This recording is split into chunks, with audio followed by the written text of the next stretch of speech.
दुनिया भर में बहुत सारी ऐसी जगह हैं जो कि बेहद रहस्यमय और डरावनी हैं। कुछ जगह तो ऐसे भी हैं जिन पे भूतों का साया है। पवेगेलिया आइलैंड यह भी एक ऐसी जगह में से एक है जो कि इटली में है। इस पवेगेलिया आइलैंड के बारे में कहा जाता है कि सरकार ने इस जगह पर जाने से पाबंदी कर दी है। तो चलिए जानते हैं पवेगेलिया आइलैंड के बारे में कि ऐसी कौन सी जगह है जिसके बारे में सुनते ही लोगों के रोंगटे खड़े हो जाते हैं। पवेगेलिया आइलैंड एक ऐसा आइलैंड है जिसे आइलैंड ऑफ डेथ के नाम से भी जाना जाता है। यह पवेगेलिया आइलैंड इटली के वेनिस और लीडो शहर के बीच वेनेटिया नाम की खाड़ी में स्थित है। एक छोटा सा नहर इस आइलैंड को दो अलग अलग भागों में डिवाइड करता है। इस आइलैंड के पीछे एक गहरा इतिहास छुपा हुआ है। इस जगह को यूरोप में सबसे खतरनाक जगह में से एक माना जाता है। यह एक आइलैंड है जिसका इतिहास 3000 सालों से भूतों से भरा हुआ है। तो चलिए जानते हैं इसके इतिहास के बारे में। कुछ साल पहले बुबोनिक प्लेग की बीमारी आई थी। इस प्लेग की बीमारी ने यूरोप के कई शहरों को तहस नहस कर दिया, जिसमें इटली शहर भी शामिल था। इस प्लेग की वजह से बहुत सारे लोग मारे गए। तब पवेगेलिया आइलैंड प्लेग पीड़ित लोगों के लिए रहने का जगह बन गया था। 16वीं शताब्दी के शुरुआत में ही पवेगेलिया आइलैंड का उपयोग प्लेग क्वारंटाइन स्टेशन के रूप में करने लगे थे। जिस भी व्यक्ति को प्लेग के लक्षण दिखाई देते थे उन लोगों को पवेगेलिया आइलैंड पर भेज दिया जाता था। जो लोग प्लेग की बीमारी के कारण मर जाते थे उनकी लाशों को उसी आइलैंड पर दफना दिया जाता था, जिसकी वजह से पवेगेलिया आइलैंड में लाशों का ढेर बन गए थे। प्लेग पीड़ित लोगों को 50 दिनों के लिए इस आइलैंड पर छोड़ा करते थे। वे लोग 50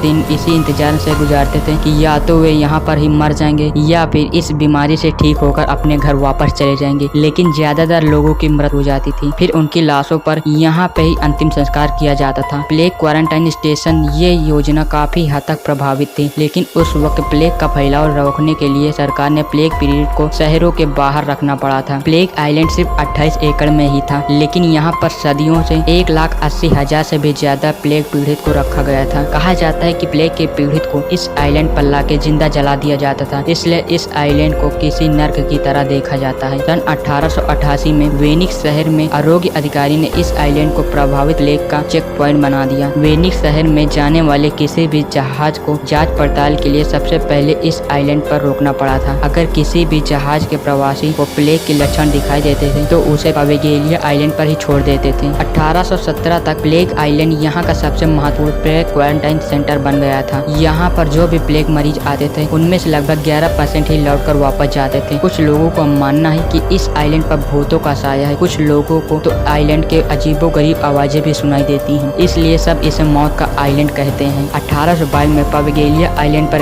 एक मेंटल हॉस्पिटल बनाया गया था, लेकिन उसके बाद एक अफवाह फैली थी कि उस अफवाह के मुताबिक वहाँ के डॉक्टर अपने एक पेशेंट का इलाज कर रहे थे और उसके बाद उस पेशेंट ने आइलैंड के बेल टावर से गिरकर अपनी जान दे दी। कुछ लोग ये भी कहते हैं कि वहाँ के मरीजों को और डॉक्टर उस आइलैंड पर कुछ आत्माओं का साया महसूस हो गया था, लेकिन 1836 में इस हॉस्पिटल को बंद कर दिया गया। 1918 में सरकार ने पवेगेलिया आइलैंड की नीलामी करने की कोशिश की थी, लेकिन कोई भी इसे खरीदने के लिए तैयार नहीं था। वैसे भी इस जगह को खरीदने का क्या मतलब जहाँ पर लाशों का ढेर लगा हुआ। इसके बाद इस आइलैंड को बंद कर दिया गया। पिछले कई सालों से यह आइलैंड पर्यटकों के लिए भी बंद रखा गया है। सरकार किसी को भी इस आइलैंड पर जाने की अनुमति नहीं देता। मछुआरे भी इस आइलैंड के आसपास मछलियाँ पकड़ने नहीं चाहते, क्योंकि उनके जाल में इंसानों की हड्डियाँ आ जाती हैं। पवेगेलिया आइलैंड का मतलब खुद के लिए खतरा मोल लेने जैसा है, लेकिन आज भी इस आइलैंड का इतिहास सुनकर लोग डर जाते हैं। तो दोस्तों, आपको हमारी ये स्टोरी कैसी लगी कमेंट में लिखकर बताओ। चैनल पर नए चैनल को सब्सक्राइब जरूर करें। धन्यवाद।